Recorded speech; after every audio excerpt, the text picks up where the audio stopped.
Welcome to episode 11. Today, we will be covering the Heorhiy Gongadze case. This is District Dark. On the night of September 16, the year 2000, a journalist in Kyiv left in an apartment building and started the short trip home. He was 31 years old. He had a wife, he had 2 young children.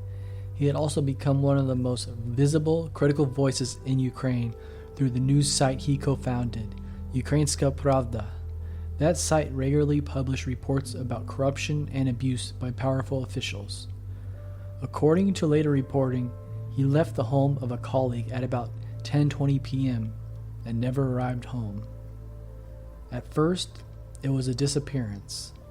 Then, it became something much larger. Weeks later, a headless body was found outside the town of Tarasha, south of Kyiv. Journalists and family members believed it was Heorhiy. Then, in late November of 2000, secret recordings were released by the opposition politician Alexander Moros. He said the tapes captured conversations involving President Leonid Kuchma and senior aides discussing how to deal with Heorhiy. The recordings helped trigger a political scandal that shook Ukraine. Years later, European Court of Human Rights ruled that Ukrainian authorities had failed to protect Gongadze's life and had failed to properly investigate his disappearance and death. The court also found that authorities treated his widow, Miroslava, in a degrading way during the handling of the case. But even with all of that, one question never fully went away. What happened to Heorhiy on that night in Kyiv? And how did one missing journalist become the center of one of the most important political crimes in modern Ukrainian history? This is the Heorhiy Gongadze case. Tonight's case is not only a disappearance. It is also a story about journalism, power, fear, and what can happen when a reporter writes too close to people who do not want their actions exposed. Heorhiy disappeared in Kyiv in September of 2000.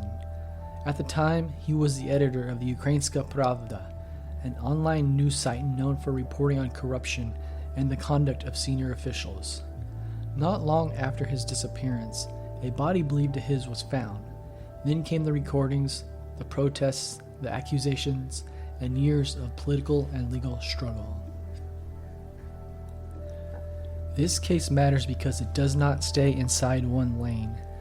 It starts as a missing person case, and then it becomes a murder case, and then it becomes a state scandal. And even after arrests, trials, and court findings, the full story of who ordered the crime and how the system responded remained deeply contested for years. So tonight, we are going to take it step by step. Who Heorhiy was, what he was doing before he vanished, how the disappearance was handled, what was found outside Tarasha, what the tapes changed, and why this one case became so important to Ukraine's political future. Heorhiy was a journalist, an editor, and a public critic of corruption.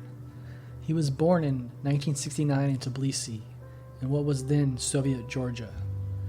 By 2000, he was working in Ukraine and had become one of the founders of Ukrainska Pravda, a news outlet that reported critically on President Kuchma and other officials.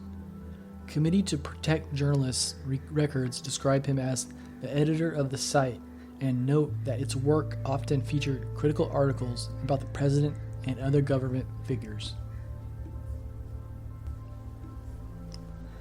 That matters because his journalism was not neutral in the sense of keeping a safe distance from power. He was actively reporting on the behavior of people at the top of the state. PBS later described him as a crusading journalist and a major opposition figure in Ukraine. That same report said he publicly challenged Kuchma on national television over the failure to investigate an assassination attempt on a presidential candidate. So by the time he disappeared, Heorhiy was not an obscure reporter. He was visible, he was outspoken, and he had put himself in direct conflict with powerful people. To understand why this case hit so hard, it helps understand the setting. Ukraine in 2000 was less than a decade removed from the collapse of the Soviet Union. The country was still defining what kind of state it would be. Corruption, political pressure, weak institutions, and deep struggles over media freedom all shaped public life. By the time President Leonid Kuchma was already associated with an increasingly authoritarian style of rule, at least in the view of many critics and rights observers. The context matters because the Heorhiy case was never treated as just another criminal file. Almost immediately, people saw it as a test. Could a journalist disappear in the capital after criticizing the president? Would the police investigate honestly? Would the truth reach the public? Those questions turned this case into something larger than a private tragedy from the very beginning. According to CPJ, on September 16, 2000, Heorhiy left the home of a colleague in Kyiv at about 12:20 p.m. He was going home, but he never arrived. PBS later reported a more specific version of the same last known moment, saying he stepped outside an apartment building in Kyiv and disappeared. This is one of the details that gives the case its shape. This was not a man who vanished on a distant trip. He disappeared inside the city where he worked, at the end of a normal night, or what should have been a routine trip home. When a journalist with that profile vanishes in a capital city, people do not wait long before asking whether the work mattered, and in Heorhiy's case, the work mattered immediately. Police opened an investigation after Heorhiy disappeared, but almost from the start, there were serious doubts about how the case was being handled. CPJ records show that only a few days after the disappearance, the Deputy Interior Minister, Mykola Dychaya, publicly outlined 3 possible scenarios: that Heorhiy had staged his own abduction, that he had been in an accident, or that the disappearance was related to his journalism. But then, according to the CPJ, authorities quickly said that they had ruled out any political motive and began suggesting the disappearance might be tied to his personal life instead. CPJ said at the time that it had serious doubts about the credibility of the investigation. Those early moves are important because they shape how the case was viewed from the outside. If investigators quickly moved from the victim's work, especially when that work involved exposing corruption, it raises an obvious question: are they following the evidence, or are they trying to narrow the case too soon? That question would only grow larger in the weeks ahead. In early November of year 2000, a farmer discovered a headless body outside of the town of Tarasha, south of Kyiv. CPJ said the body was found on the night of November 2nd or 3rd. Local journalists quickly suspected it might be Heorhiy, but officials moved in a different direction. According to CPJ, they quickly said the advanced state of decomposition suggested the body had died before Heorhiy disappeared. At the same time, they did not bring in the family to ID it, and the body remained in an unrefrigerated morgue in Tarasha, while rumors of a cover-up spread. That period is one of the most disturbing parts of the case, because if the body was Heorhiy's, then the authorities were not only dealing with a murder, they were also dealing with the first major physical evidence in the case. And yet, the handling of the evidence quickly became a part of the scandal. CPJ says that on November 15, colleagues of Heorhiy went to Tarasha themselves. Based on jewelry and x-ray of the corpse's hand that showed an old shrapnel injury matching one Heorhiy had suffered while reporting in Abkhazia, they concluded that the body was his. The state prosecutor's office then removed the body and sent it to Kyiv for DNA testing. That meant the case had crossed the line, no longer only a disappearance, now, very likely, a murder. Then came the moment that changed everything. On November 28, 2000, opposition politician Alexander Moroz released secret recordings that he said captured conversations involving President Kuchma, President-Chief Vladimir Litvinin, and Interior Minister Yuri Kravchenko. CPJ says that in those recordings, 3 male voices could be heard, discussing ways of dealing with Georgy. A 2004 statement by the U.S. Helsinki Commission said the tapes included excerpts of conversations discussing the desirability of Georgy's elimination. That was the point where this case moved from horrifying to explosive. Because now allegation was not only that a journalist had been abducted and murdered, the allegation was the top state figures might have been connected to it, directly or indirectly. That changed the political meaning of the crime overnight. A journalist's disappearance had become a national scandal. The release of those recordings triggered what became known as the cassette scandal. The tapes were made by former presidential bodyguard Mykola Melnichenko, who said he had secretly recorded conversations in the president's office. The authenticity and legal meaning of the tapes were hotly disputed for years, but their political effect was immediate. They fueled public anger, opposition protests, and a broader collapse of the trust in the presidency. This is where the Georgy case became impossible to separate from the political history of Ukraine. Because from that point forward, every question about the murder sat next to a second question. Was the state investigating the crime or protecting itself from the truth? That is a different kind of true crime story.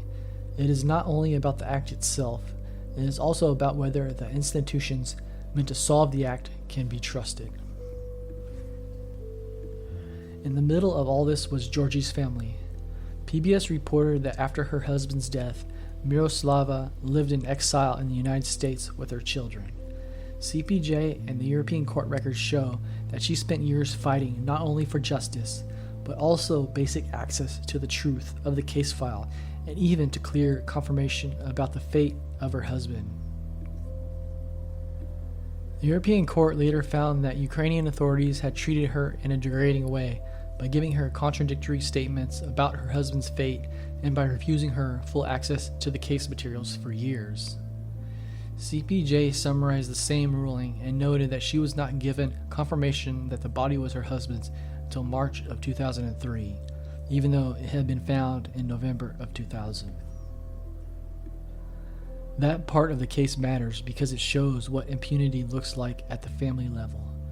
Not just delay, not just confusion, but years of official contradiction in a case where the family was trying to learn whether the victim was dead, how he died, and who was responsible. When cases like this happen, one question always rises above the rest. Why this person? In Georgy's case, the answer most often pointed back to his journalism. CPJ says his site regularly published articles critical of the president and other officials. The U.S. Helsinki Commission said he was the editor of a publication critical of high-level corruption in Ukraine. PBS described him as a fearless critic who kept pressing powerful people until the night he vanished. That does not prove who ordered the crime, but it does help explain why so many observers rejected early attempts to frame the disappearance as a personal matter or accident. Georgy's work had already put him in conflict with power. That fact sat at the center of the case from the very beginning. By 2005, the European Court of Human Rights had issued one of the most important legal findings in the case. CPJ's summary of the judgment says the court found the Ukrainian authorities failed to protect Georgy's life, failed to thoroughly investigate his death, and treated his widow in a degrading way. The court said that authorities seemed to limit the investigation to the direct offenders and not those who ordered and organized the crime. That finding is crucial because it separates two parts of the case. The first is whether someone committed the crime. The second is whether the state responded properly after it happened. The court's answer to the second question was no, and in a politically sensitive murder, that matters almost as much as the first question. because when authorities fail to protect and they fail to investigate, the case becomes not only a murder, but a breakdown of public trust. PBS said Georgiy's death helped spark the Orange Revolution. That does not mean his case alone caused it, but it does mean his disappearance and murder became one of the symbols of everything many Ukrainians believed was wrong with the old system: corruption, abuse of power, fear, and impunity. PBS reported that Viktor Yushchenko came to power after the Orange Revolution. He publicly promised to solve the Georgiy case. This is one of the reasons the case stayed alive so long. It was not only unfinished, it was symbolic. For many people, solving it meant proving that Ukraine could become a state where power did not erase truth. Over the years, the investigation moved through arrests and accusations, especially against the police officers.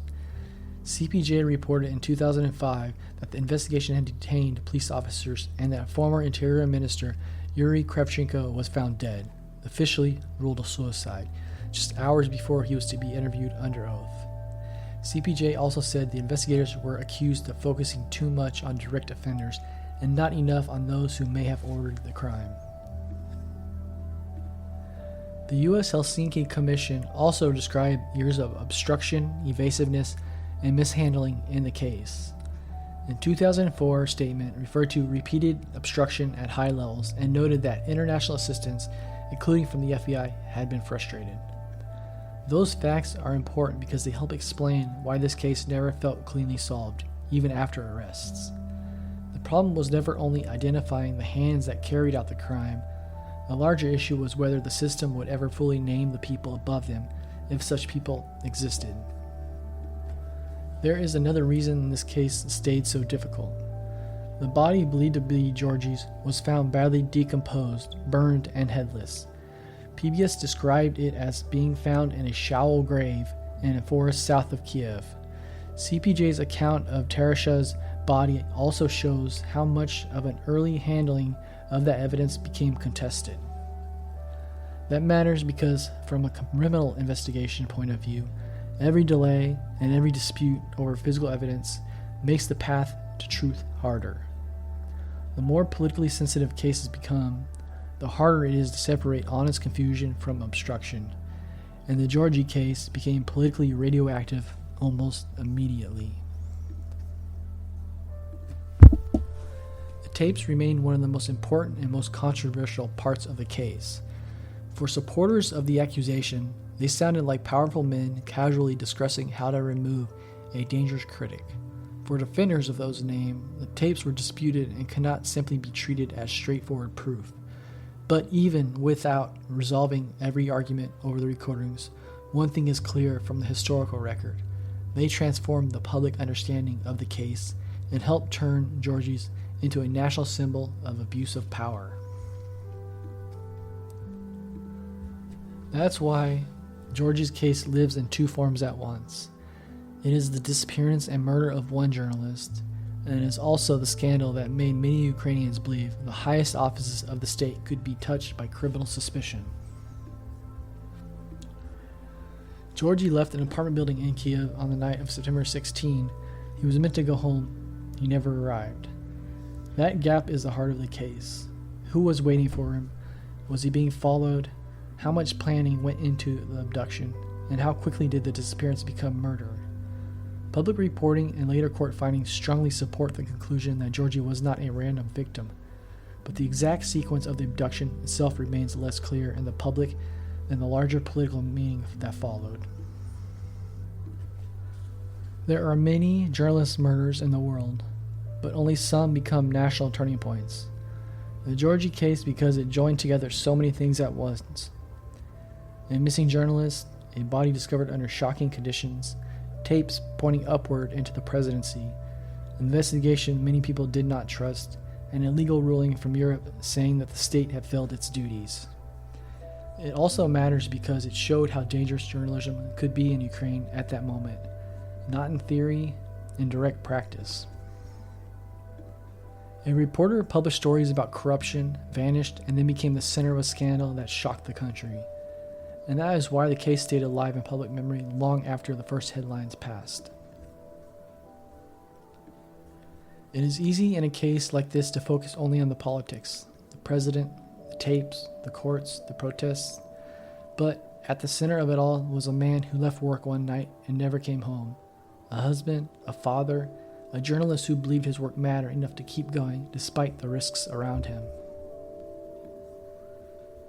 The scandal is important, legal findings are important, but none of them changes the simple truth in the story. Heorhiy disappeared, was killed, and his family spent years fighting not only for justice, but for basic clarity from the state. Today, the Heorhiy case is remembered as one of the most important crimes in the post-Soviet Ukrainian history. It became a symbol of the danger faced by journalists, of the weakness of institutions under political pressure, and of the way one disappearance can become a test of an entire state's honesty. The European court ruling, the reporting by the CPJ, PBS, and international observers, and the long public life of the case all point in the same broad conclusion. This was not only a murder, it was a defining crisis of trust. And that is why this case is still studied and discussed. Because the crime itself was terrible, but the response to it told the world even more. On September 16, Heorhiy disappeared in Kyiv after leaving a colleague's home and trying to return his family. Within weeks, a body believed to be his was found outside Tarasha.